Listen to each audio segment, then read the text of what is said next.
یہ پیغمبر جو ہم وقتاً فوقتاً بھیجتے رہے ہیں، ان میں سے ہم نے بعض کو بعض پر فضیلت دی ہے، بعض ایسے ہیں جن سے اللہ نے گفتگو کی، اور بعض کے دوسرے امور میں مرتبے بلند کیے، اور عیسیٰ ابن مریم کو ہم نے کھلی ہوئی نشانیاں عطا کی اور روح القدس سے ان کو مدد دی، اور اگر اللہ چاہتا تو ان سے پچھلے لوگ اپنے پاس کھلی نشانیاں آنے کے بعد آپس میں نہ لڑتے، لیکن انہوں نے اختلاف کیا تو ان میں سے بعض تو ایمان لے آئے اور بعض کافر ہی رہے،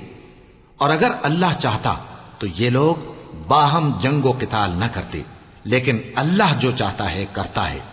اے ایمان والو، جو مال ہم نے تم کو دیا ہے اس میں سے اس دن کے آنے سے پہلے پہلے خرچ کر لو جس میں نہ اعمال کا سودا ہو اور نہ دوستی اور سفارش ہو سکے، اور کفر کرنے والے لوگ ظالم ہیں۔ اللہ وہ معبود برحق ہے کہ اس کے سوا کوئی عبادت کے لائق نہیں،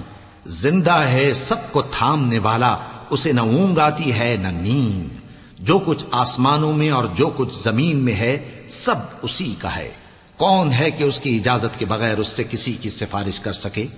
جو کچھ لوگوں کے روبرو ہو رہا ہے اور جو کچھ ان کے پیچھے ہو چکا ہے اسے سب معلوم ہے، اور لوگ اس کی معلومات میں سے کسی چیز پر دسترس حاصل نہیں کر سکتے، ہاں جس قدر وہ چاہتا ہے اسی قدر معلوم کرا دیتا ہے۔ اس کی بادشاہی اور علم آسمان اور زمین سب پر حاوی ہے، اور اسے ان کی حفاظت کچھ بھی دشوار نہیں۔ وہ بڑا عالی رتبہ ہے، جلیل القدر ہے۔ دین اسلام میں کوئی زبردستی نہیں ہے، ہدایت صاف طور پر ظاہر اور گمراہی سے الگ ہو چکی ہے، تو جو شخص بتوں سے اعتقاد نہ رکھے اور اللہ پر ایمان لائے، اس نے ایسی مضبوط رسی ہاتھ میں پکڑ لی ہے جو کبھی ٹوٹنے والی نہیں، اور اللہ سب کچھ سنتا ہے، سب کچھ جانتا ہے۔ جو لوگ ایمان لائے ہیں ان کا دوست اللہ ہے کہ اندھیرے سے نکال کر روشنی میں لے جاتا ہے، اور جو کافر ہیں ان کے دوست شیطان ہیں کہ ان کو روشنی سے نکال کر اندھیرے میں لے جاتے ہیں۔ یہی لوگ اہل دوزخ ہیں کہ اس میں ہمیشہ رہیں گے۔ بھلا تم نے اس شخص کو نہیں دیکھا جو اس غرور کے سبب سے کہ اللہ نے اس کو سلطنت بخشی تھی، ابراہیم سے اپنے پروردگار کے بارے میں جھگڑنے لگا؟ جب ابراہیم نے کہا میرا پروردگار تو وہ ہے جو زندگی دیتا ہے اور موت دیتا ہے، وہ بولا کہ زندگی اور موت تو میں بھی دے سکتا ہوں۔ ابراہیم نے کہا کہ اللہ تو سورج کو مشرق سے نکالتا ہے، آپ اسے مغرب سے نکال دیجئے۔ یہ سن کر وہ کافر ہکا بکا رہ گیا، اور اللہ بے انصافوں کو ہدایت نہیں دیا کرتا۔ یا اسی طرح اس شخص کو نہیں دیکھا جس کا ایک بستی پر جو اپنی چھتوں پر گری پڑی تھی گزر ہوا، تو اس نے کہا کہ اللہ اس کے باشندوں کو مرنے کے بعد کیوں کر زندہ کرے گا؟ تو اللہ نے اس کی روح قبض کر لی اور 100 برس تک اس کو مردہ رکھا، پھر اس کو جلا اٹھایا اور پوچھا تم کتنا عرصہ مرے پڑے رہے ہو؟ اس نے جواب دیا کہ 1 دن یا اس سے بھی کم۔ اللہ نے فرمایا نہیں بلکہ 100 برس مرے رہے ہو،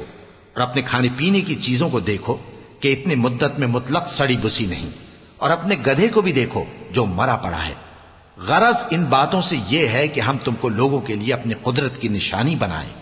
اور ہاں گدھے کی ہڈیوں کو دیکھو کہ ہم ان کو کس طرح جوڑے دیتے اور ان پر کس طرح گوشت پوست چڑھائے دیتے ہیں۔ جب یہ واقعات اس کے مشاہدے میں آئے تو بول اٹھا کہ میں یقین کرتا ہوں کہ اللہ ہر چیز پر قادر ہے۔ اور جب ابراہیم نے اللہ سے عرض کیا کہ اے پروردگار مجھے دکھا کہ تو مردوں کو کیوں کر زندہ کرے گا، اللہ نے فرمایا کیا تم نے اس بات کا یقین نہیں کیا؟ انہوں نے کہا کیوں نہیں، لیکن میں دیکھنا اس لیے چاہتا ہوں کہ میرا دل اطمینان کامل حاصل کر لے۔ فرمایا کہ 4 پرندے لے لو، پھر ان کو اپنے سے ہلا لو اور ان کے ٹکڑے ٹکڑے کر دو، پھر ان کا ایک ایک ٹکڑا ہر ایک پہاڑ پر رکھ دو، پھر ان کو بلاؤ تو وہ تمہارے پاس دوڑتے چلے آئیں گے، اور جان رکھو کہ اللہ غالب ہے، صاحب حکمت ہے۔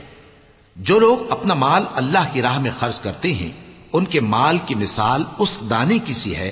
جس سے 7 بالیں اگیں اور ہر ایک بال میں 100 دانے ہوں،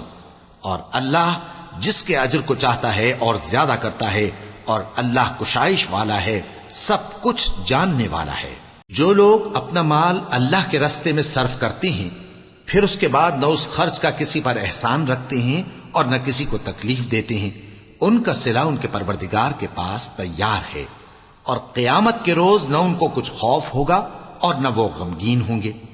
جس خیرات کے دینے کے بعد لینے والے کو ایذا دی جائے اس سے تو نرم بات کہہ دینی اور درگزر کرنا بہتر ہے، اور اللہ بے نیاز ہے، بردبار ہے۔